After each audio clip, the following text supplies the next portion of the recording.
Hello po sa lahat po ng mga Kim Pao fans sa lagi pong nag-aabang sa mga updates natin dahil isang nakakakilig na balita po ang inilabas ni Miss Kim Chiu doon po sa kanya pong mga ganap nila doon po sa Canada kung saan may meet the parent or meet the family na ba si Kim at si Paolo Avellino.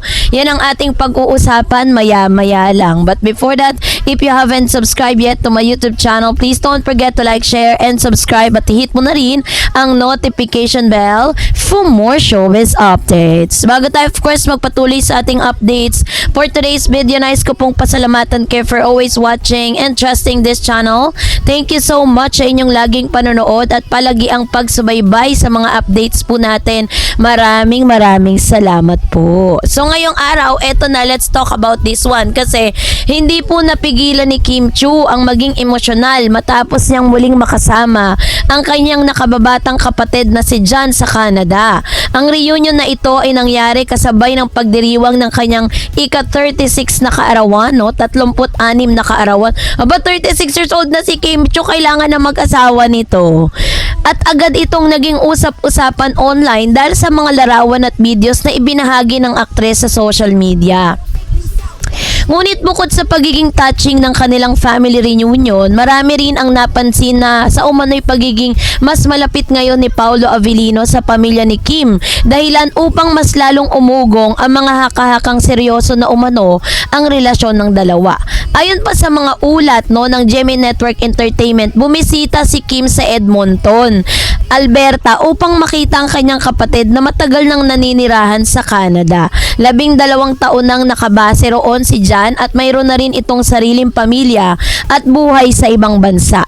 Sa Instagram post si Kim, kitang-kita ang kanyang emosyon habang ikinukwento kung paano niya naging nakikitang baby brother pa rin ang kapatid kahit na ito ay 31 taong gulang na ngayon. Sa kanyang mensahe, sinabi ni Kim na proud siya sa narating ng kanyang kapatid. Hindi raw niya lubos maisip kung gaano kabilis lumipas ang panahon dahil sa tila kailan lang ay bata pa ito. Kinuwento rin ng aktres kung paano naghanda ng espesyal na birthday dinner si John para sa kanya, kabilang ang lobster, terminador, shrimp, pasta at iba pang paborito niyang pagkain. Marami tuloy netizen ang natouch sa closeness ng magkapatid at sa simpleng family bonding nila sa Canada. Ngunit bukod sa reunion nila, of course, bilang pamilya, isa pang detalye na talaga namang nagpainit sa usapan online, ang umano'y pagsama ni Paolo. Eto na guys. Pagsama ni Paolo sa biyahe ni Kim. Sa ulat ng pangmasang Philippine Star, sinabing tila isinama umano ni Kim si Paolo upang ipakita or pakilala sa kanyang kapatid habang nasa Canada sila para sa kanilang mga show at personal na lakad. So dahil dito, lalo pong kinilig ang mga tagahanga ng tambalang Kim Pao. Para sa maraming fans, malaking bagay ang pagpapakilala ng isang babae sa kanyang pamilya, lalo na sa kapatid o magulang kasi meeting the family na. Ibig sabihin, kapag po pinakilala mo na kasi yan, ibig sabihin yan, abay, ibang level na talaga ang inyong relationship para ipakilala mo. Kasi once na pinakilala mo yan sa pamilya mo, yung taong kasama mo, yung taong alam natin na nag-i-invest ka ng emosyon, 'di ba? Ano na 'yan? Kumbaga, na, yung seryosohan na ito, mga kapatid. Ibig sabihin nito, seryoso na talaga itong mga to na talagang ipakilala na nila yung kanilang pamilya at magi-invest na sila ng time at emosyon dun sa mga taong ito, 'di ba? Ganun naman po yung mga kaganapan So na talaga namang kinakiligan ng maraming fans kasi syempre para sa maraming fans malaking bagay ang pagpapakilala noon. Sa kultura kasi ng mga Pilipino, madalas itong ituring na senyales na espesyal ang isang tao at may malalim ng lugar sa buhay ng isang babae. Kaya naman maraming netizen ang nagsasabing tila hindi na simpleng on-screen partnership lamang ang namabagitan kina Kim at Paolo, Matatandaan na nagsimula ang matinding suporta ng publiko kina Kim at Paolo nang magsama sila sa Philippine adaptation ng What's Wrong with Secretary Kim. Marami agad ang nakapansin sa kanilang chemistry at natural na lambingan sa harap ng kamera. Mula noon ay sunod-sunod na ang kanilang projects at public appearances sa lalong nagpalakas sa tambalang Kim Pao. Mas lalo pang lumakas ang kanilang tandem nung magsama sila sa pelikulang My Love Will Make You Disappear noong 2025 at marami rin, no, nangangati yung ilong ko. Marami rin ang nagsasabi na mas naging mature at mas malalim ang chemistry nila sa proyekto. Dahil dito, dahilan upang mas maraming tao pang humanga sa kanilang partnership at naging matagumpay rin ang pelikula at nagkaroon ng malaking suporta mula sa fans sa Pilipinas at sa maging ibang bansa. Bukod kasi sa pelikula ay magsasama rin sila, no, sa si Kim at Paolo, nagkasama rin sila sa The Alibi kung saan muli silang pinakita ang kanilang matinding chemistry bilang leading man at leading lady. Dahil dito maraming fans ang nagsasabing hindi na imposible kung totoong may namamagitan na sa kanilang dalawa sa totoong buhay. So sa social media kasi samot-sari ang reaksyon ng lumabas matapos kumalat ang balitang tila ipinakilala na ni Kim si Paolo sa kanyang kapatid. Ibang level ito. May mga fans na nagsasabing ito na raw ang isa sa pinakamalinaw na senyales na seryoso na ang kanilang samahan.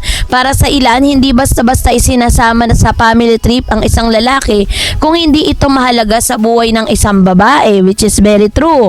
May ilan naman nagsasabing maaaring mapalapit o malapit lamang talaga si Paolo sa pamilya ni Kim dahil sa matagal na nilang pagsasama sa trabaho at ayon sa ibang netizen ay posible ring normal na bonding lamang ito dahil nasa kadata naman talaga sila sa serye ng show para sa mga Filipino community roon. Gayunpaman, hindi pa rin naiiwasan ng publiko na ang kiligin sa ideyang mas lumalalim ang connection sa dalawa.